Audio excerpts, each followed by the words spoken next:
Hello everyone, welcome back to a online solution. आप सभी को यहाँ पे स्वागत है, खैर मकदम है, खुशामदीद है। जो पहली बार चैनल पे विजिट कर रहे हो आप लोग इस वीडियो को तो लाइक कर लो और चैनल को सब्सक्राइब कर लो, बिकॉज हम यहाँ पे आपके लाते हैं इम्पोर्टेंट सब्जेक्टिव और ऑब्जेक्टिव क्वेश्चन क्लास 10th के लिए।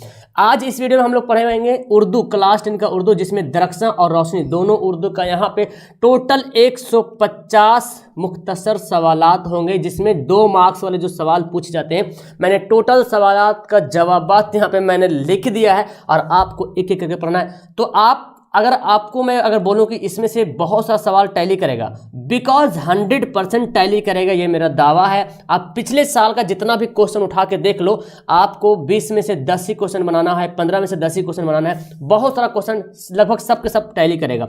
पूरा आप ही की किताब के सिलेबस के अकॉर्डिंग है, मैंने कुछ एक्स्ट्रा नहीं डाला यहाँ पे, आपके सिलेबस के अकॉर्डिंग। तो चलिए स्टार्ट करते हैं फटाफट। तो जल्दी से वीडियो को लाइक कर रहे हैं एंड चैनल को सब्सक्राइब जरूर कर लीजिएगा, ओके। और हिंदी भी मैंने आपको यहाँ पे अपलोड किया है, बाकी साइंस, सोशल, मैथ सारा कुछ यहाँ पे अवेलेबल है। ओनली फॉर बिहार बोर्ड के लिए ये वीडियो है, बिकॉज बिहार बोर्ड में यही सवाल है, उर्दू का सवाल है।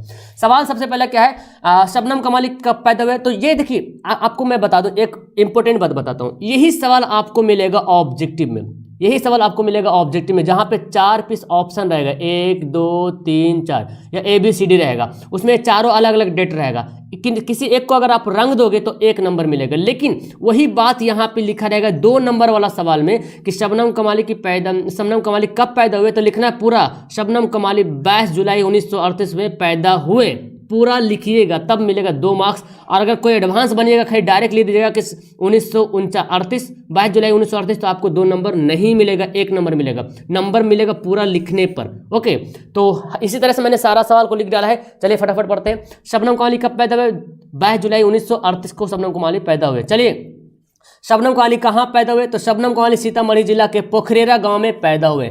नेक्स्ट है, शबनम कमाली का इंतकाल कब हुआ? शबनम कमाली का इंतकाल 2004 में हुआ। हालांकि इस सवाल एक बार नहीं पूछा अभी तक।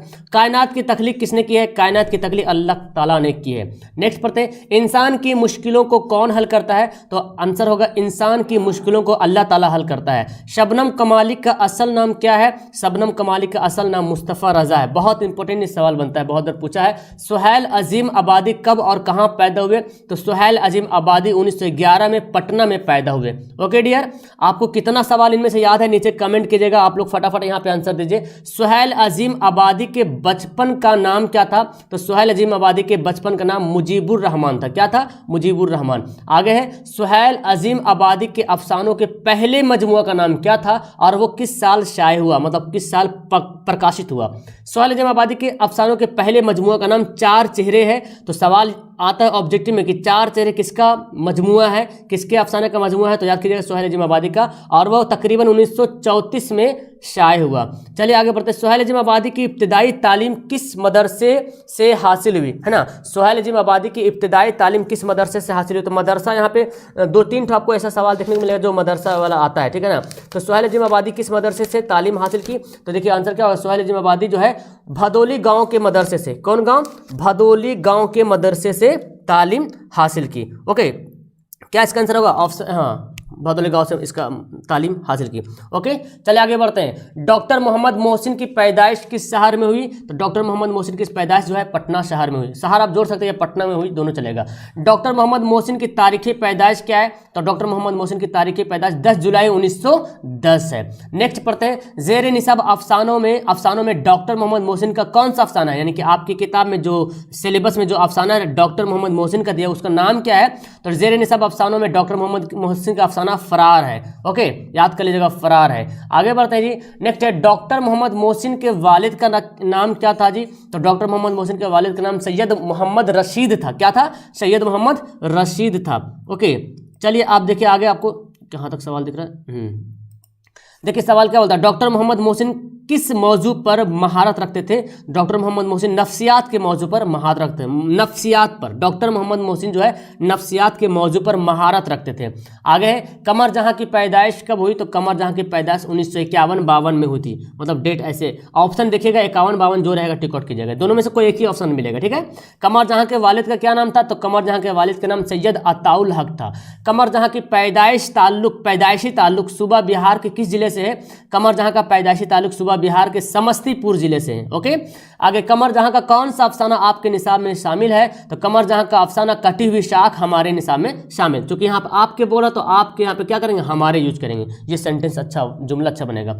कमर जहां की किस यूनिवर्सिटी में उस्ताद हैं? अभी हैं। कमर जहां किस यूनिवर्सिटी में उस्ताद है? तो कमर जहां जो भागलपुर यूनिवर्सिटी में उस्ताद है।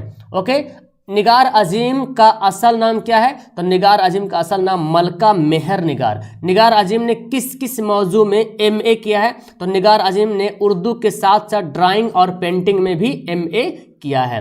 ओके, निगार अजीम के अव्वलीन अफसानों में अफसानवी मजमुआ का नाम क्या है? निगार अजीम के अव्वलीन अफसानवी मजमुए का नाम अक्स है। अक्स, अक्स मतलब क्या होता है बताना? अक्स चेहरा, हाँ बोलते हैं। आगे बोलते हैं निगार अजीम का मजमुआ गहन कब शाये हुआ? तो निगार अजीम का मजमुआ गहन, बहुत इंपॉर्टेंट ऑब्जेक्ट में बनता है कि गहन किसका मजमुआ है ना? तो याद कीजिएगा निगार अजीम का है। और कब शाये हुआ? 1999 में। ओके, निगार अजीम के सफ़रनामे का नाम क्या है भाई? तो निगार अजीम के सफ़रनामे का नाम गर्द आवारगी। क्या नाम है? गर्द आवारगी। ये सब इंपॉर्टेंट है, ऑब्जेक्टिव में भी यही सवाल मिलेगा आपको। ओके, सर सैयद की पैदाइश कब हुई? सर सैयद की पैदाइश 1817 में हुई थी। सर सैयद की वालिदा, सर सैयद की वालिदा का क्या नाम था? तो सर सैयद की वालिदा का अजीजुन अजीजुन्निसा बेगम। बहुत बार सवाल पूछा ये वाला, अजीजुन्निसा बेगम। सर सैयद का कौन सा मजमून आपके निसाब में शामिल है? तो सर सैयद का मजमून रिया जो है हमारे निसाब में शामिल है। ओके, सर सैयद की वफ़ात कब हुई? तो सर सैयद की वफ़ात 1898 में हुई। नेक्स्ट पढ़ते, निसाब में शामिल मजमून अदब की पहचान के मजमून निगार कौन है? तो निसाब में शामिल अदब की पहचान के मजमून निगार डॉक्टर अब्दुल मगनी है। ये ऑब्जेक्टिव में भी मिलता है। जितना सारा मैं बता रहा हूँ ना, सब ऑब्जेक्टिव में भी सवाल देखने को मिलता है। इसलिए एक पंथ दो कार्य है ना, एक बार में दो दो काम मेरा हो रहा है, सब्जेक्टिव भी और ऑब्जेक्टिव भी। इसलिए आपका एकदम दोनों हाथ में लड्डू फूटेगा, पांचों उंगलियां घी में जाएंगी और पूरा का पूरा नंबर आएगा। डॉक्टर अब्दुल मगनी कब और कहाँ पैदा हुए? तो डॉक्टर अब्दुल मगनी जो है अब्दुल मगनी की पैदाइश औरंगाबाद में 1934 में हुई थी। अच्छा, डेट आगे पीछे कर सकते हैं, जैसे पहले कब बोल रहा, तो आप यहाँ पे पहले जगह का नाम लिख दे, कोई हर्जा नहीं है, ऐसे कोई बात है। ठीक है, आप चाहो तो इसको ऐसे लिख सकते हैं, डॉक्टर अब्दुल मगनी जो है 1934 में औरंगाबाद में पैदा हुए, ऐसे भी बोल सकते हैं।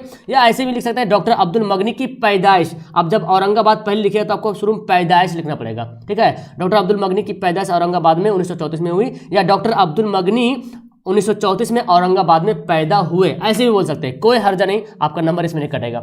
डॉक्टर अब्दुल मगनी की दो किताबों का नाम भी बहुत इंपॉर्टेंट। अब्दुल मगनी की दो किताब का नाम जादा इत्तेदाल तश्कील जदीद, ये दोनों बहुत पूछा गया एग्जाम में, आ चुका है। ओके, चलिए, डॉक्टर अब्दुल मगनी ने किस मदरसे से और कहाँ तालीम हासिल की? कहाँ तक? डॉक्टर अब्दुल मगनी मदरसा शमसुल हुदा और पटना में तालीम हासिल की। ओके, पटना में दर्जा आलिम तक है ना, आलिम तक जो है तालीम हासिल की। अब्दुल मगनी ने अपनी मुलाजमत का आगाज़ किस कॉलेज से किया? तो डॉक्टर अब्दुल मगनी ने अपनी मुलाजमत का आगाज़ पटना कॉलेज से किया।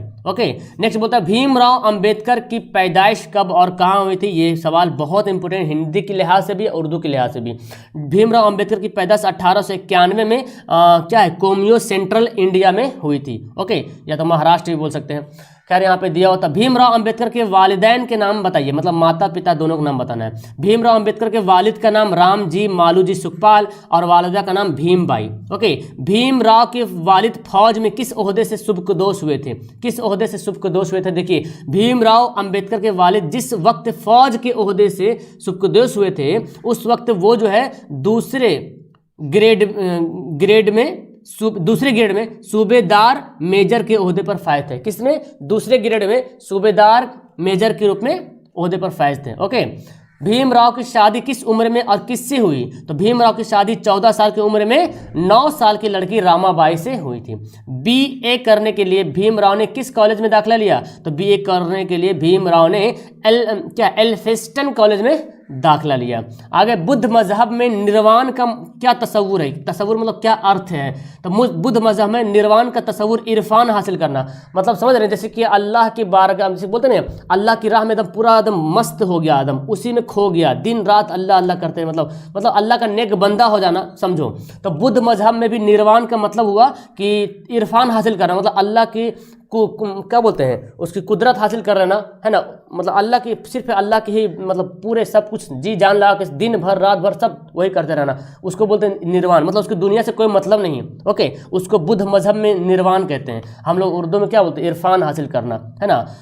आगे बढ़ते हैं, लत्फुर रहमान की पैदाइश कब और कहाँ हुई? तो लत्फुर रहमान की पैदाइश छपरा जिला के बनियार गांव में 1941 में हुई थी। लत्फुर रहमान किस पार्टी के वजीर और एमएलए रहे हैं? तो लत्फुर रहमान जो राष्ट्रीय जनता दल आरजेडी, है ना, जो अभी राजद है ना, आरजेडी जो लालटेन वाला है, आरजेडी लालटेन वाला है, ठीक है ना, राष्ट्रीय जनता दल, राष्ट्रीय जनता दल पार्टी के वजीर और एमएलए रहे हैं, ठीक है ना। चलिए, लत्फुर रहमान किसी दो किताब का नाम लिखना है। तो लत्फुर रहमान की दो किताब का नाम ताजगी बरगुनवा ताबीरो तनकीद, बहुत कम पूछा है लेकिन सवाल इंपॉर्टेंट है, सब पूछा है अभी, मतलब मेरे ख्याल से नहीं पूछा एक बार भी, लेकिन पढ़ लीजिए।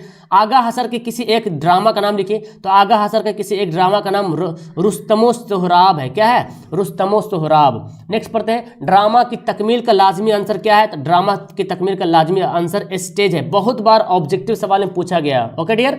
नज़ीर अहमद कब और कहाँ पैदा हुए? नज़ीर अहमद 1836 में बिजनौर जिला के अफजलगढ़ कस्बा में पैदा हुए। अगला सवाल देखिए, नज़ीर अहमद किसी दो नावल का नाम लिखिए। इब्नुल वक्त तौबतुन नसूह, बहुत ही इंपॉर्टेंट ये वाला है, बहुत बार पूछा है कि तौबतुन नसूह किसका नावल है? नज़ीर अहमद, बहुत ही फेमस ये नावल है। इब्नुल वक्त भी पूछा है, ठीक है ना। तौबतुन नसूह तो बहुत बार पूछा है जी। अगला सवाल देखिए, यहाँ पे क्या बोलता है, फहमीदा और हमीदा नसूह की कौन थी? तो फहमीदा नसूह की बीवी थी और हमीदा नसूह की बेटी थी। ओके। नज़ीर अहमद ने किसकी तालीम तरबियत के लिए नावल लिखे? नज़ीर अहमद ने किसकी तालीम तरबियत के लिए नावल लिखे? देखिए यहाँ पे सवाल क्या बोला, किसकी तालीम और तरबियत के लिए नावल लिखे? अपने बेटियों की तालीम और तरबियत के लिए नावल लिखे। आगे है सवाल कि नज़ीर जेर निसाब नावल के इक्तबास के दो किरदारों का नाम लिखिए। अब जेर निसाब का मतलब ये हो ना कि नज़ीर अहमद के बारे में बताया जा रहा, ठीक है ना। अगर सवाल आएगा तो जेर निसाब नहीं रहेगा, वहाँ पे लिखा रहेगा नज़ीर अहमद के जो नावल है उसमें जो नावल जो आपकी किताब में लिखा है नज़ीर अहमद ने आपके निसाब में, उसमें जो है दो किरदार का नाम बताना है। तो जेर निसाब नावल की इक्तबास में दो किरदार नसूह और हमीदा, आप फहमीदा भी बोल सकते हैं क्योंकि उसमें फहमीदा भी उसमें कैरेक्टर है ना। नसूह है, हमीदा है, फहमीदा, तो दो का नाम बोला, दो का नाम कोई भी लिख देंगे। ओके। गालिब की सना पैदाइश क्या है? बहुत ही गजब का सवाल। गालिब की सना पैदाइश क्या है? सॉरी यार, यहाँ पे 1797 होगा, 1897 लिखा गया। गालिब की सना पैदाइश क्या है? 1797, ठीक है ना, 1797 होगा, यहाँ पे गलती से लिखा गया। गालिब की सना पैदा 1797। ओके, सुधार लीजिएगा, मैं भी आपको सुधार दूंगा। 1797। ओके, गलती से टाइप हो गया। खैर मुझे याद था, गालिब का इतना सवाल आया कि मुझे याद हो गया इसका पैदाइश। गालिब कब कहाँ पैदा हुए? तो गालिब जो है, मिर्जा गालिब जो है आगरा में पैदा हुए। ओके, चलिए आगे बढ़ते हैं। गालिब के खुतूत के किसी एक मजमूए का नाम बताइए। तो गालिब के खुतूत के किसी एक मजमूए का नाम अवध हिंदी। बहुत इंपॉर्टेंट है सवाल, ऐसे ऑब्जेक्टिव में आया कि अवध हिंदी किसका खुतूत का मजमूआ है? गालिब का। गालिब ने कितने खुतूत लिखे? लगभग बताया 900 खुतूत लिखे हैं। शहबाज की पैदाइश कब और कहाँ हुई? शहबाज की पैदाइश 1860 में 60 ईस्वी के आसपास बाढ़ में हुई। बाढ़ कोई जगह है जी, ठीक है ना, वही बताना। 1860 के आसपास बाढ़ में हुई। ओके। शहबाज की कितनी शादियां हुई और उनकी बीवियों का नाम बताइए। तो शहबाज की 2 शादियां हुई थी, उनकी बीवियों का नाम क्या है? शमसुन्निसा बेगम, अशरफुन्निसा बेगम। एक बात तो तय है, आपकी जो किताब है दरख्शां, उसमें जितने सारे शायर के जो राइटर के जो बीवी का नाम है अक्सर निशा करके है, जैसे अजीजुन्निसा बेगम, शमसुन्निसा बेगम, अशरफुन्निसा बेगम, लगता चुन चुन के दिया गया आपकी किताब में, ठीक है ना। तो खैर याद रखिएगा, अक्सर देखिएगा, अभी और भी आएगा। शहबाज की 2 किताबों का नाम बताइए। शहबाज की 2 किताब का नाम रुबायात शहबाज, तफरीहुल कुलूब। ये सवाल बहुत बार पूछा गया है, याद कर लीजिएगा। ओके। शहबाज ने शायरी में किन शोरा की तकलीद की है, मतलब उसकी पैरवी की है, उसका फॉलो किया है, अनुसरण किया, ठीक है ना। तो शहबाज ने शायरी में हाली और अकबर आलाबादी की तकलीद की है। शहबाज ने शामिल निसाब मकतूब में जिस बच्ची को मुखातिब किया उसका नाम क्या है? तो शहबाज ने शामिल निसाब मकतूब में जिस अपनी बेटी सुगरा को मुखातिब किया है। ओके, किसको? उसका बेटी ही था, उसकी बेटी सुगरा। मेहदी अफादी कब और कहाँ पैदा हुए? तो मेहदी अफादी गोरखपुर में 1828 में पैदा हुए। कब पैदा हुए? मेहदी अफादी गोरखपुर में 1828 में पैदा हुए। आगे है, मेहदी अफादी ने कितनी शादियां की? तो मेहदी अफादी ने 3 शादियां की, देखिए भाई, ओके 3 शादियां की। इसकी बीवी के नाम तो नहीं बोल रहे हैं यहाँ पे। मेहदी अफादी को उर्दू के अलावा किन किन जबानों में महारत हासिल थी? मेहदी अफादी को उर्दू के अलावा फारसी, अंग्रेजी जबानों में महारत हासिल थी। मेहदी अफादी की बेगम का नाम क्या था और वो किस नाम से मशहूर हुई थी? लीजिए देखिए आ गया बेगम का नाम। मेहदी अफादी की बेगम का नाम अजीमुन निसा था। बोले ना सबको निशा लगा रहेगा, सब बहुत निशा खैर अजीमुन निशा था जो बेगम मेहदी के नाम से मशहूर हुई थी। ओके आगे पढ़ते हैं।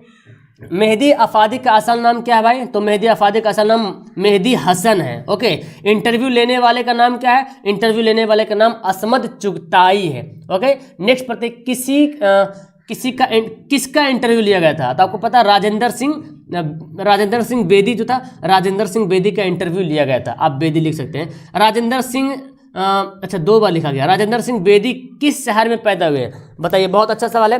तो राजेंद्र सिंह बेदी जो है वो लाहौर में पैदा हुए। कहाँ हुए थे? लाहौर में पैदा हुए थे, ठीक है ना, लाहौर में। लाहौर, पटना, ये क्या बोला, पाकिस्तान में पड़ता है। 1915 दिखाता है कि 1915 में लाहौर में पैदा हुए थे। चलिए बेदी के पहले अफसाने का नाम क्या है? तो बेदी के पहले अफसाने का नाम महारानी का तोहफा। बहुत बार सवाल आ चुका है कि बेदी के पहले अफसाने का नाम क्या है? महारानी का तोहफा। नेक्स्ट सवाल है बेदी की मौत कब हुई थी? बेदी की मौत कब हुई थी? तो 1984 में, ठीक है ना। कब हुई थी? 1984 में बेदी का इंतकाल हुआ था, बेदी की मौत हुई थी। ओके चकबस्त का इंतकाल कब और कहाँ हुआ? तो चकबस्त का इंतकाल राय बरेली 1900 क्या है, कितना लिखा हुआ? 26 है ना जी। चकबस्त का इंतकाल जो है 1926 में थी। ये सवाल भी बहुत इंपॉर्टेंट बनता है। ओके 1926 में चकबस्त का इंतकाल हुआ था। ओके चलिए आगे सवाल पढ़ते हैं। चकबस्त ने कौन कौन सी डिग्रियां हासिल की? हाँ ठीक है, चकबस्त ने कौन कौन सी डिग्रियां हासिल की? चकबस्त ने BA पास करने के बाद वकालत की डिग्री हासिल की। चकबस्त का इंतकाल किस बीमारी में हुआ था? तो चकबस्त का इंतकाल दिमाग पर फॉलिज का हमला होने के नतीजे, मतलब दिमाग में फॉलिज होता ना, फॉलिज, उसके हमला कर मतलब फॉलिज मारने से हुआ था, ठीक है ना।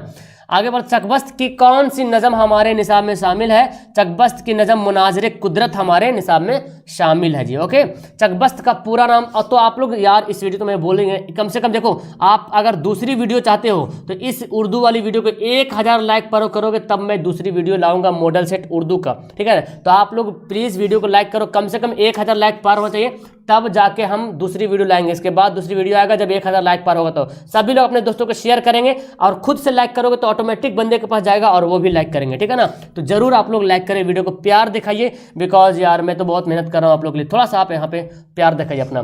चकबस्त का पूरा नाम क्या था? चकबस्त का पूरा नाम पंडित ब्रिज नारायण चकबस्त था। ओके चकबस्त जगन्नाथ आजाद कब पैदा हुए? तो देखिए ना, जगन्नाथ आजाद 1918 में पैदा हुए थे। कब हुए थे? 1918 में जगन्नाथ आजाद की पैदाइश हुई थी। ओके जगन्नाथ आजाद के वालिद का नाम क्या है? तो जगन्नाथ आजाद के वालिद का नाम तलुक चंद महरूम है। क्या है? तलुक चंद महरूम है। नेक्स्ट, इंडिया गेट कहाँ है भाई? तो इंडिया गेट दिल्ली में है। कहाँ है? इंडिया गेट दिल्ली में, हर कोई जानता है। इंडिया गेट की तामीर किसने कराई? किसने की? तो इंडिया गेट की तामीर जो है अंग्रेज हुक्मरानों ने की। अंग्रेज हुक्मरान मतलब अंग्रेजी शासक ने जो कराई थी। परवेज शाहिदी की पैदाइश कब और कहाँ हुई थी? परवेज शाहिदी की पैदाइश 1910 में कोलवदी कोलवदी कलहा पटना सिटी में हुई थी, ठीक है ना। इसका पूरा दिया हुआ है। ओके परवेज शाहिदी की जो पैदाइश हुई थी पटना में, आप डायरेक्ट लिख सकते हैं पटना में, लोधी 1927 को लोधी कढ़ा पटना सिटी, या तो डायरेक्ट पटना बोल सकते हैं। ओके कितने साल की उम्र में परवेज शाहिदी के वालिदैन इस दारफानी से रुखसत हो गए? मतलब उनके माता पिता का इंतकाल हो गया था। कितने उस साल के जब थे परवेज शाहिदी? तालिब इल्मी के ज़माने में ही, जब तालिब इल्मी जब पढ़ ही रहे थे उसी दौरान ही जो परवेज शाहिदी के वालिदैन के इस दारफानी से कूच कर गए थे, इस दारफानी से रुखसत हो गए थे, इंतकाल हो गए थे, ठीक है ना। परवेज शाहिदी की अहलिया का क्या नाम था? देखिए भाई परवेज शाहिदी की अहलिया का नाम फजीलतुन्निसा बेगम था। क्या है? फजीलतुन्निसा बेगम, याद कर लीजिएगा, ठीक है ना, फजीलतुन्निसा बेगम। ओके चलिए जी आगे बढ़ते हैं। सवाल देखिए, परवेज शाहिदी के किसी 2 शेरी मजमुआ का नाम बताइए। तो परवेज शाहिदी के किसी 2 शेरी मजमुआ का नाम रक्स हयात और तसलीस हयात। ये भी सवाल 1-2 बार पूछा है, रक्स हयात तसलीस हयात, अक्सर 2 नंबर वाला सवाल में पूछा है। तसलीस हयात की असात कब हुई है ना, कब हुई? तो तसलीस हयात की असात जो है आज़ादी हिंद या आज़ाद हिंद के बाद हुई थी, ठीक है। आज़ाद हिंद के बाद हुई थी, ठीक है, तस्लीस हयात की असात। अब इसका डेट कंफर्म नहीं, इसका डेट यही लिखा हुआ कि आज़ाद हिंद के बाद जो है तस्लीस हयात की असात हुई थी। ओके, आज़ाद हिंद, आज़ादी ने आज़ाद हिंद लिखेंगे। ओके, आगे सवाल पढ़ते हैं। निदा फाजली कहाँ पैदा हुए? तो निदा फाजली जो है ग्वालियर में पैदा हुए, ठीक है। निदा फाजली का निदा फाजली को कौन कौन से अवार्ड मिले? अवार्ड समझ रहे हैं, कौन कौन से अवार्ड से इनाम मिले थे? तो निदा फाजली को देखिए साहित्य अकादमी अवार्ड, शिखर सम्मान, गालिब अवार्ड और खुसरू अवार्ड जैसे एजाज से नवाजा गया। ओके, आगे बढ़ते हैं। निदा फाजली ने मशरिक व मगरिब के किन किन मुल्कों में हिंदुस्तानी अदबियों की नुमाइंदगी की? मतलब मशरिक और मगरिब, पूरब और पश्चिम जो है ना, किन किन मुल्कों में हिंदुस्तानी अदबियों की नुमाइंदगी की? तो निदा फाजली ने मशरिक व मगरिब के अमरीका, UAE, Germany, Bangladesh, Pakistan, England व क्या है वर्माइस, क्या व मॉरिशस, वाह है ना, वाह मॉरिशस वगैरह में हिंदुस्तानी अदबियों की नुमाइंदगी की, ठीक है। मॉरिशस वाह अलग है, वाह मॉरिशस, वाह मॉरिशस। ओके, आगे बढ़ते हैं। निदा फाजली की 3 शेरी मजमुओं का नाम। देखिए निदा फाजली के 3 शेरी मजमुओं का नाम, लफ्ज़ों का पल, मोर नाच, जिंदगी के रूप। तो ये 2 बार सवाल ये भी आ चुका है, इंपॉर्टेंट, ज़्यादा नहीं पूछा लेकिन याद कर लीजिएगा। निदा फाजली ने समाज के किस तबके के मसाइल को अपनी नज़मों में उभारा है? तो निदा फाजली ने समाज के कमज़ोर जो तबके थे, कमज़ोर और पसमानदा जो तबके थे, उनके मसाइल को अपनी नज़मों में उभारा है। सवाल ये भी पूछा है बहुत बार। सैयद अहमद जाफरी की पैदाइश कब हुई थी? सैयद अहमद जाफरी, सैयद मोहम्मद जाफरी भी आता, कहीं कहीं सैयद अहमद जाफरी भी आता, कोई दिक्कत नहीं, ठीक है ना, कोई दिक्कत नहीं से। तो सैयद अहमद जाफरी की पैदाइश 1905 में हुई थी। कहाँ हुई थी? 1905 में हुई थी। सैयद अहमद जाफरी की पैदाइश 1905 में हुई थी। ओके, चलिए जी आगे बढ़ते हैं जी। सैयद मोहम्मद जाफरी, अच्छा कहीं कहीं सैयद मोहम्मद जाफरी से कहीं से सैयद अहमद जाफरी, उससे कोई हर्जा वाली बात नहीं, दे सकता है, ठीक है ना, वो भी लिख सकता है। तो याद कर लीजिए सैयद अहमद जाफरी, सैयद मोहम्मद जाफरी एक ही बात, जाफरी आगे समझ आइएगा, ठीक है। तो सैयद मोहम्मद जाफरी के वालिद का क्या नाम था? मोहम्मद अली जाफरी। क्या नाम था? सैयद मोहम्मद अली जाफरी, सैयद मोहम्मद अली जाफरी, पूरा नाम याद रखना है। सैयद मोहम्मद जाफरी कहाँ पैदा हुए भाई? तो लाहौर में। सैयद मोहम्मद जाफरी लाहौर में पैदा हुए। सैयद मोहम्मद जाफरी के मजमूए का नाम क्या है? सैयद मोहम्मद जाफरी के मजमूए का नाम सूखी तहरीर। ये भी सवाल सूखी तहरीर बहुत बार आ चुका है एग्जाम में जी। गालिब की परवरिश किसके जेरे साया में हुई, यानी कि किसने की? गालिब की परवरिश उनके चाचा नसरुल्लाह बेग, अच्छा बैंक लिखा गया, सॉरी, नसरुल्लाह बेग खां के जेरे साया में हुई। ओके, गालिब का पूरा नाम लिखिए। गालिब का पूरा नाम असदुल्ला खां। क्या है? असदुल्ला खां। खान भी बोल सकते, खां भी बोल सकते। गालिब के वालिद का नाम बताइए। देखिए गालिब के वालिद का नाम वालिद का नाम, हाँ, अब्दुल्ला बेग, यार बैंक क्यों लिखा गया, हम बेग लिखे, गलती से टाइपिंग हो गया। गालिब के वालिद का नाम अब्दुल्ला बेग था, बेग। ओके, अब्दुल्ला बेग, बे ये गाफ होगा जी, सॉरी, अब्दुल्ला बेग होगा। ओके, ऊपर में भी ऐसी होगा। अब्दुल्ला बेग कहाँ चला गया? अब्दुल्ला बेग, यहाँ पे तो नसरुल्ला है ना। गालिब का पूरा नाम था असदुल्ला नसरुल्लाह बेग, ये चचा का नाम है, ये नसरुल्लाह बेग चचा है, और उनके वालिद का नाम क्या है? अब्दुल्ला बेग। ओके, बेग है वह। मिर्जा शौक का असल नाम क्या था भाई? तो मिर्जा शौक का असल नाम तसद्दुक हुसैन खां। क्या नाम? तसद्दुक हुसैन खान। चलिए, मिर्जा शौक की पैदाइश कब हुई थी भाई? तो बताइए मिर्जा शौक की पैदाइश कब हुई थी? तो मिर्जा शौक की पैदाइश देखते हैं 1883 में हुई थी। कब हुई थी? 1883 में मिर्जा शौक की पैदाइश, 1700, सॉरी मैं तो गलती बोल रहा, लिखा हुआ सही है, 1783 में मिर्जा शौक की पैदाइश हुई थी। मिर्जा शौक का खानदानी पेशा क्या था? तो मिर्जा शौक का खानदानी पेशा तबाबत का, तबाबत बोलते हैं तबीब को, तबीब मतलब समझते हैं ना, तबीब मतलब डॉक्टर होता है ना, तबाबत होता है मतलब डॉक्टर वाला जो काम पेशा होता है, डॉक्टरी समझो। मिर्जा शौक का इंतकाल कब हुआ भाई? तो मिर्जा शौक का इंतकाल 1881 में, 71 में इसका इंतकाल होता है। मिर्जा शौक का इंतकाल 1871 में हुआ था। मिर्जा शौक की मसनवी का क्या नाम है? तो मिर्जा शौक की मसनवी का नाम फरेब इश्क है ना जी, हाँ, फरेब इश्क नाम है मसनवी का नाम, फरेब इश्क। ओके, और भी आप बोल सकते जहर इश्क भी इसी का ही नाम है, जहर इश्क, फरेब इश्क। दयाशंकर नसीम ने अपनी मसनवी में किनके वाक़या को नज़्म किया है? नज़्म मतलब लिखा है, ठीक है, नज़्म क्या मतलब लिखा है वहाँ पे। निगार दयाशंकर नसीम ने अपनी मसनवी में जैनुल मलुक और गुल बकावली के वाक़या को जो है मल्क किया है। मलुक काफ होगा, ठीक है, गाफ नहीं होगा। जैनुल मलुक और गुल बकावली के वाक़या को नज़्म किया है। नसीम का पूरा नाम क्या है? नसीम का पूरा नाम पंडित दयाशंकर कोल था। ओके, नसीम की पैदाइश कब और कहाँ हुई? तो नसीम की पैदाइश 1811 में लखनऊ में हुई थी, ठीक है ना। नसीम की मशहूर मसनवी का नाम क्या है? नसीम की मशहूर मसनवी का नाम जो है गुलजारे नसीम है। क्या नाम है? गुलजारे नसीम, जो कि बहुत इंपॉर्टेंट है। आगे नसीम के वालिद का नाम बताइए। तो नसीम के वालिद का नाम गंगा प्रसाद कोल है। मुसाफी की पैदाइश कब और कहाँ हुई? तो मुसाफी की पैदाइश 1748 में अमरोहा में हुई, ठीक है ना। अमरोहा एक जगह है, अकबरपुर मतलब पड़ता है यूपी में, ठीक है ना। यूपी में अकबरपुर जगह है, वहीं पड़ता अमरोहा।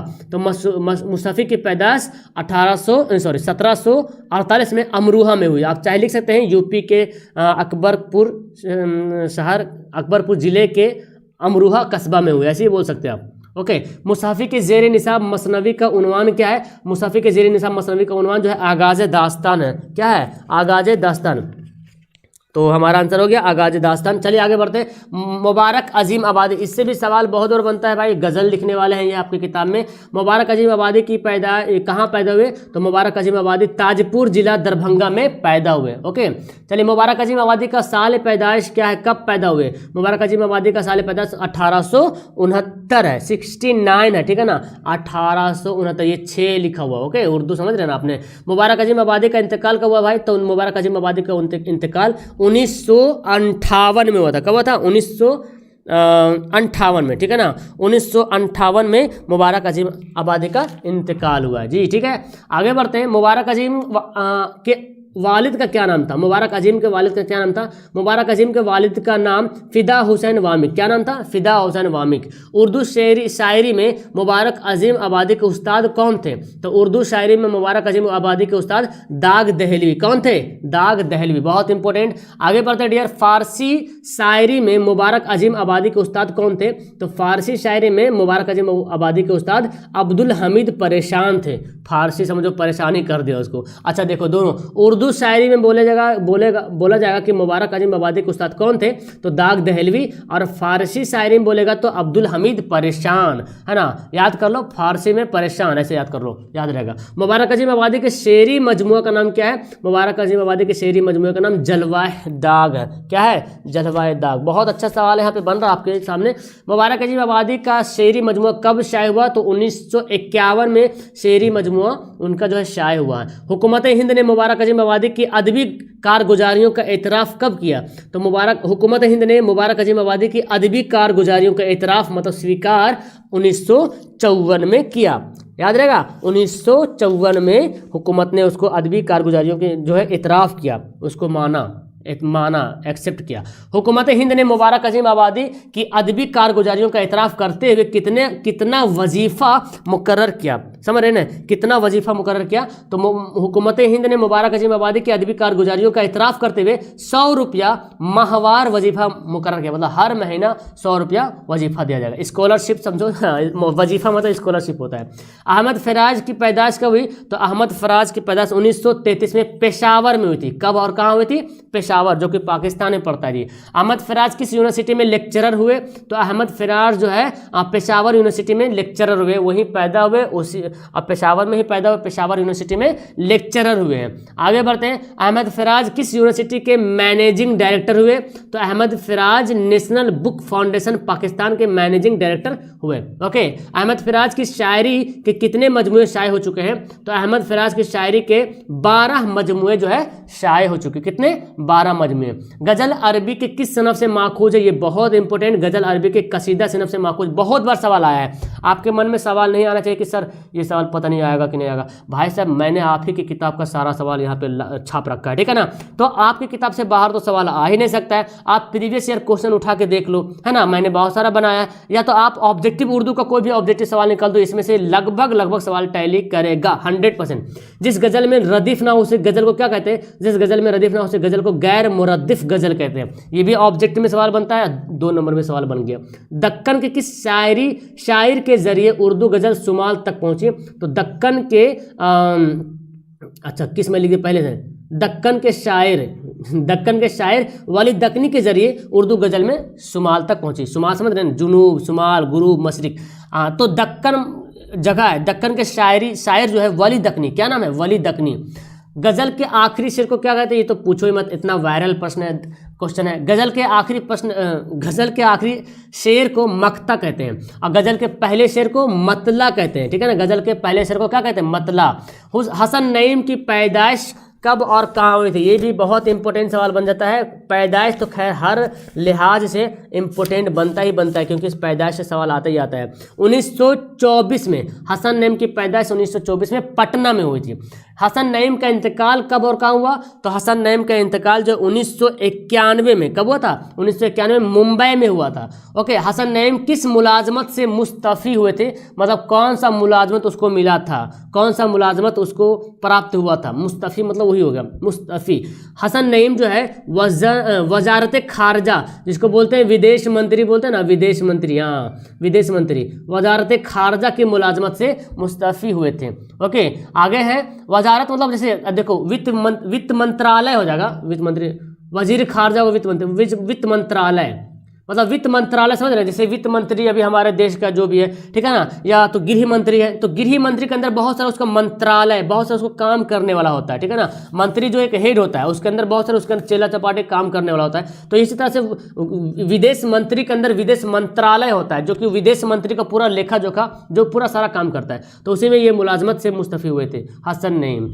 हसन नईम किस इदारा में डायरेक्टर के ओहदे पर मामूर हुए थे? हसन नईम जो गालिब इंस्टीट्यूट के डायरेक्टर के ओहदे पर मामूर हुए थे। चलिए आगे बढ़ते हैं।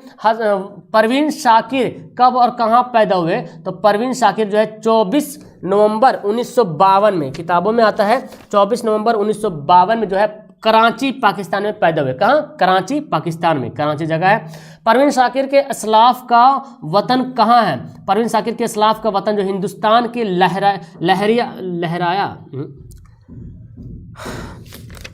हिंदुस्तान के लहरिया होगा, सॉरी लहराया ना, हिंदुस्तान के लहरिया क्या है? हिंदुस्तान के लहरिया सराय दरभंगा के नज़दीक मोहल्ला चंदपट्टी था। देखिए नोट कर लीजिए, सुधार लीजिएगा। हिंदुस्तान के लहरिया सराय यहाँ पे हमजा होगा, दरभंगा के नज़दीक मोहल्ला चंदपट्टी था। परवीन शाकिर के वालिद का नाम बताइए भाई। तो परवीन शाकिर के वालिद का नाम सैयद शाकिब हुसैन, क्या नाम था? सैयद शाकिब हुसैन, याद कर लीजिएगा। ऐसे तो ऑप्शन आता है सवाल में कि उनके वालिद का नाम क्या? शाकिब हुसैन, ज़्यादा करके आता है। परवीन शाकिर के वालिद हिजरत करके कहाँ गए? तो परवीन शाकिर के वालिद हिजरत करके कराची पाकिस्तान चले गए। ओके, आगे है परवीन शाकिर की इब्तदाई तालीम कहाँ हुई? तो परवीन शाकिर की इब्तदाई तालीम घर पर हुई, इसके बाद रजिया गर्ल्स स्कूल में उनका दाखिला हुआ। परवीन शाकिर ने, अब पता चल रहा ना परवीन शाकिर गर्ल्स है कि बॉय है, लड़का है कि लड़की, यार नाम भी पता चला। शाकिर मतलब मत समझो लड़का है, परवीन भी लगा हुआ है, ठीक है ना। तो देखो यहाँ पे देखो, गर्ल्स कॉलेज स्कूल में दाखिला लिया, तो गर्ल्स कॉलेज में तो कोई लड़का जाएगा नहीं, गर्ल्स स्कूल में तो लड़का जाएगा नहीं, लड़की जाएगा। तो परवीन शाकिर लड़की है। ओके, परवीन शाकिर ने मैट्रिक का इम्तहान किस स्कूल से पास किया? तो परवीन शाकिर ने मैट्रिक का इम्तहान रजिया गर्ल्स स्कूल, वहीं दाखिला लिया, तो वहीं से पास करेगा। बीए की तालीम परवीन शाकिर ने किस कॉलेज में हासिल की? तो बीए की तालीम परवीन शाकिर ने सर सैयद गर्ल्स कॉलेज में हासिल की, सर सैयद गर्ल्स कॉलेज में। ओके, कराची यूनिवर्सिटी से उन्होंने किस किस सब्जेक्ट से एमए की? किन्होंने? परवीन शाकिर के बारे में बताया जा रहा। तो सवाल अगर आएगा तो लिखा रहेगा उन्होंने, जहाँ पर लिखा रहेगा परवीन शाकिर ने, ऐसे क्या समझेगा उन्होंने कौन है ना। ये तो अभी सिलेबस सीरियल वाइज पढ़ा तो पता चल रहा। कराची यूनिवर्सिटी से उन्होंने अंग्रेजी और लिसानियात में एमए किया है। हार्वर्ड यूनिवर्सिटी अमेरिका से परवीन शाकिर ने किस सब्जेक्ट से एमए किया? हार्वर्ड यूनिवर्सिटी समझ रहे हैं ना, अमेरिका का बहुत बड़ा यूनिवर्सिटी है हार्वर्ड यूनिवर्सिटी। तो हार्वर्ड यूनिवर्सिटी अमेरिका से परवीन शाकिर ने बैंकिंग, क्या लिखा हुआ है यहाँ पे, कुछ और लिखा हुआ है। हार्वर्ड यूनिवर्सिटी से परवीन शाकिर ने क्या इसका दिया, यहाँ पे लिखा हुआ है बैंक लिखा हुआ, बैंक एडमिनिस्ट्रेशन। ओके, हमको लगा बैंकिंग है। हार्वर्ड यूनिवर्सिटी से परवीन शाकिर ने बैंक एडमिनिस्ट्रेशन में एमए किया है। इरफान सिद्दीकी का इंतकाल कब, किस मर्ज की वजह से हुई थी? ये भी सवाल आता है। इरफान सिद्दीकी का इंतकाल जो किस मर्ज की वजह से हुई? तो याद कर लीजिएगा, ब्रेन ट्यूमर की वजह से। इरफान सिद्दीकी का इंतकाल कब और कहाँ हुआ था? ये भी सवाल आता है। तो इरफान सिद्दीकी का इंतकाल जो है कब हुआ था? 2004 में लखनऊ में हुआ था, ठीक है ना। इरफान सिद्दीकी का इंतकाल लखनऊ में 2004 में हुआ था, या आप पहले भी बोल सकते हैं इरफान सिद्दीकी का इंतकाल 2004 में लखनऊ में हुआ था। ये आगे पीछे कर सकते हैं, इसमें कोई हर्जा वाली बात नहीं है। इरफान सिद्दीकी के मजमूए किस नाम से यकजा तौर पर शाये हुआ है? तो इरफान सिद्दीकी के मजमूए दरिया के नाम से यकजा रूप से शाये हुआ है, ठीक है, यकजा के तौर पर शाये हुआ है। इरफान सिद्दीकी मुलाजमत से सुबकदोश होने के बाद कहाँ सकूनत पजीर हुए? इरफान सिद्दीकी मुलाजमत सुबकदोश होने के बाद लखनऊ में सकूनत पजीर हुए, ठीक है ना। इनकी पैदाइश का डेट याद कर लीजिए 1939। इरफान सिद्दीकी की पैदाइश 1939 में बदायूं में हुआ था, ठीक है ना, बदायूं में हुआ था। ओके, चलिए नेक्स्ट पढ़ते हैं। इरफान सिद्दीकी ने कालिदास के ड्रामा मालविका अग्निमित्रम, है ना, ये संस्कृत लिखा हुआ है, संस्कृत को उर्दू में लिख दिया, मालविका अग्निमित्रम का तर्जुमा किस नाम से किया है, मतलब उसका नाम क्या रख दिया? तो इरफान सिद्दीकी ने कालिदास के ड्रामा मालविका अग्निमित्रम का तर्जुमा मालिका और अग्निमित्रम के नाम से किया है, ठीक है ना। जफर गोरखपुरी की पैदाइश कब और कहाँ हुई? जफर गोरखपुरी जो आपके दिया हुआ गीत वाला है ना, दोहे वाला है, तो जफर गोरखपुरी की पैदाइश जो है कहाँ? जफर, अच्छा दे रहा गोरखपुर, नाम से पता चला गोरखपुर कहाँ पड़ता है? यूपी में पड़ता है। जफर गोरखपुरी की पैदाइश 1935 में उत्तर प्रदेश के गोरखपुर शहर में हुई थी। कहाँ हुई थी? गोरखपुर शहर में, उत्तर प्रदेश में। जफर गोरखपुरी की शायरी की सबसे बड़ी खुसूसियत क्या है? जफर गोरखपुरी की शायरी की सबसे बड़ी खुसूसियत तजुर्बे का खूबसूरत मिलान, तजुर्बा जो होता है ना उसका खूबसूरत मिलान। ओके, ये सवाल तो बहुत बार पूछा है बच्चों के लिए। जफर गोरखपुरी की कौन से 2 मजमूए शाये हुए बच्चों के लिए? तो नाच की गुड़िया और सच्चाइयाँ। नाच की नहीं होगा, नाच री होगा शायद, नाच री गुड़िया, नाच की लिखा गया, नाच री गुड़िया, ठीक है ना, नाच री गुड़िया और सच्चाइयाँ। तो सच्चाइयाँ बहुत बार पूछा है, सच्चाइयाँ किसका बच्चों के लिए किसका मजमुआ है? जफर गोरखपुरी। यह सवाल ऐसे बोलेगा कि इनमें से कौन बच्चों के लिए एक शायरी मजमुआ है?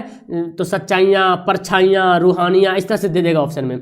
जफर गोरखपुरी ने किन किन मुल्कों का दौरा किया? जफर गोरखपुरी ने अमेरिका, सऊदी अरब, मुत्तहिद अरब अमीरात, है ना, के दौरे किए। चलिए, सलाम मछली शहरी किस सिनफ शायरी के शायर है? सलाम मछली शहरी आपकी रक्षा में का जो आखिरी पार्ट है गीत है ना, वो गीत के शायर है। सलाम मछली शहरी गीत के शायर है। जमुना नदी हमारे मुल्क की किस सूबे से गुजरती है? तो जमुना नदी हमारे मुल्क के उत्तर प्रदेश सूबे से गुजरती है। ताजमहल किस मुगल बादशाह ने तामीर कराई? ताजमहल जो है शाहजहां बादशाह ने तामीर कराई। ओके, चलिए जी आगे देखिए सवाल यहाँ पे क्या बोलता है। ग्लोबल वार्मिंग कैसा मसला है भाई? तो ग्लोबल वार्मिंग एक संगीन मसला है। कैसा है? संगीन मसला है। मैंने पिछले शुरू में डालना चाहिए वाला सवाल को, मैंने डाला नहीं, हालांकि इसमें सब्जेक्टिव किताब में बहुत कम पूछता है, लेकिन फिर भी किताब में तो नहीं दिया सब्जेक्टिव 2 नंबर वाला में। ये ऑब्जेक्टिव में ज़्यादा सवाल पूछता है ग्लोबल वार्मिंग से, लेकिन मैंने फिर भी डाल दिया है कि आप एक जगह इकट्ठा हो जाएगा। बाल विज्ञान कांग्रेस 2008 में भारत के किस शहर में मुनक्किद हुआ? तो बाल विज्ञान कांग्रेस 2008 में भारत के दीमापुर शहर में, नागालैंड में एक शहर पड़ता है दीमापुर में मुनक्किद हुआ था, ठीक है ना, जिसमें क्या बोलते हैं हमारे मिसाइल मैन और पूर्व मुख्यमंत्री राष्ट्रपति डॉक्टर APJ अब्दुल कलाम भी शामिल थे। क्योटो में ग्लोबल वार्मिंग कॉन्फ्रेंस कब हुआ था? क्योटो में ग्लोबल वार्मिंग कॉन्फ्रेंस 2007 में हुआ था, नोट कर लीजिएगा। और ये है आप रोशनी वाला, देखिए रोशनी से भी सवाल आता है, ऑब्जेक्टिव में भी आता है, सब्जेक्टिव में आता है। मैंने यहाँ पे टोटल लिस्ट ही दे दिया है। अगर बोलेगा वातिर के किनारे, इसके राइटर कौन है? तो ये है पन्ना लाल पटेल, ये गुजराती अफसाना है और गुजरात का भाषा है। सूरज का घोड़ा किसका है? UR अनंत मूर्ति, ये कन्नड़ अफसाना है। कन्नड़ कहाँ का? उड़िया का है ना, उड़ीसा का, कर्नाटक का है ना, कन्नड़। अच्छा, सेकेंड हैंड ये जो है वैकम मोहम्मद बशीर मलयालम का है। मलयालम कहाँ का भाई? तो मलयालम केरल का ना, केरल का है। चलिए याद कर लीजिएगा, मलयालम जबान सवाल ऐसे ही पूछता है, मलयालम जबान कहाँ बोले जाते? केरल में। खाली संदूक, तो खाली संदूक के राइटर इंदिरा गोस्वामी, असामी अफसाना, समझ रहे हैं, असम का है। अर्जुन जो है महाश्वेता देवी, ये बंगला अफसाना है, बंगाल का है। अंग्रेजिया बाबू, ये हरि मोहन झा, मैथिली अफसाना है। ओके, अब कुछ नज़म भी आपके रोशनी किताब में दिया हुआ है एकदम। ये जो चार्ट में दिखा रहा हूँ ना, इससे तो 5-6 सवाल आपका ऑब्जेक्टिव में तो कन्फर्म है कि 3-4 सवाल कन्फर्म एकदम इसी से आएगा, अक्सर इसी से पूछता है। और इसके सिवा 1-2 और पूछ लेगा, अलग बात है, किसी का किरदार पूछ दे, गोपीनाथ वगैरह किरदार पूछ देता है ना। वारिस शाह से ये नज़म है जो कि अमृता प्रीतम राइटर है, पंजाबी नज़म है। बारिश की एक सुबह, इसके राइटर है सीताकांत महापात्रा, उड़िया नज़म है। इंसान, ये सुसिंदर शर्मा, तेलुगु नज़म है। वो मुलाकात ये के सच्चिदानंद है, मलयालम नज़म है, ये मलयालम को उर्दू में ट्रांसलेट किया गया है। दिए ये क्या अरुण कोल्हड़कर ये मराठी नज़म है। तो यहाँ पे टोटल आपको ना मैंने ऑब्जेक्टिव और सब्जेक्टिव दोनों कमाल कर दिया। अब देखो अगर आप इसमें से ऑब्जेक्टिव और सब्जेक्टिव दोनों सवाल टैली करेगा, मतलब मैंने 50 नंबर का ऑब्जेक्टिव, 50 तो नहीं बोल सकते हैं, हाँ 100 नंबर का ऑब्जेक्टिव रहेगा, जिसमें से 50-60 तो खाली उर्दू से रहेगा, 50 से 60 सवाल खाली एकदम डायरेक्ट उर्दू से ऑब्जेक्टिव रहेगा। और 2 नंबर और सब्जेक्टिव देखा जाए तो 20 नंबर का सवाल रहेगा, है ना। तो 50 नंबर तो आपको बनाना ही उर्दू में, 20 नंबर इधर, यानी कि 70 नंबर तो एकदम ऐसे ही आ जाएगा। इस वीडियो को ध्यान से देखो, 70 नंबर 100% आएगा। बाकी कुछ ग्रामर भी तो आपको, कवायद भी तो पढ़ना है, मैंने आपको कवायद भी पढ़ा रखा है, तो उसको भी देख लीजिए ताकि आपको उसमें से कुछ हेल्प हो जाएगा। जैसे किसी का डेट याद नहीं है, किसी का इंतकाल का डेट याद नहीं है, पैदाइश की तारीख याद नहीं है, तो आप उसमें से कवायद को मतलब कवायद से जो है उसको मैचिंग कर लोगे। कुछ सवाल कवायद से बन जाएगा तो ये डेट वाला सवाल नहीं भी बनेगा तो कोई दिक्कत नहीं, है ना। लेकिन अभी आपको सारा कुछ करने की जरूरत है। तो कैसी लगी आपको ये मेरी वीडियो बनाने में? कई दिन लगा, मुझे वक्त नहीं मिल रहा था, लेकिन फिर भी मैंने धीरे धीरे टाइप किया और आपके लिए यहाँ पे पेश किया। मेरी वीडियो कैसी लग रही है नीचे कमेंट कीजिएगा, कैसा लगा आपको, कितना सवाल इसमें से याद था, है ना। और अगर कुछ गलती भी अगर होता है, मैं भी 1-2 गलती था, मैंने इसको सुधार दिया है, वो टाइपिंग मिस्टेक था। ओके, तो मेरे ख्याल से ये आपको बहुत ही ज़्यादा हेल्पफुल होने वाला है। और आप किसी भी ईयर के बच्चे को देख रहे हो, चाहे आप 2022 वाले बच्चे देख रहे हो, चाहे 2023 वाला बच्चा को देख रहा है, चाहे 2024 वाला बच्चा देख रहा है ना, ये सब के लिए सेम ही सिलेबस है, तो ये बहुत ही इंपॉर्टेंट है।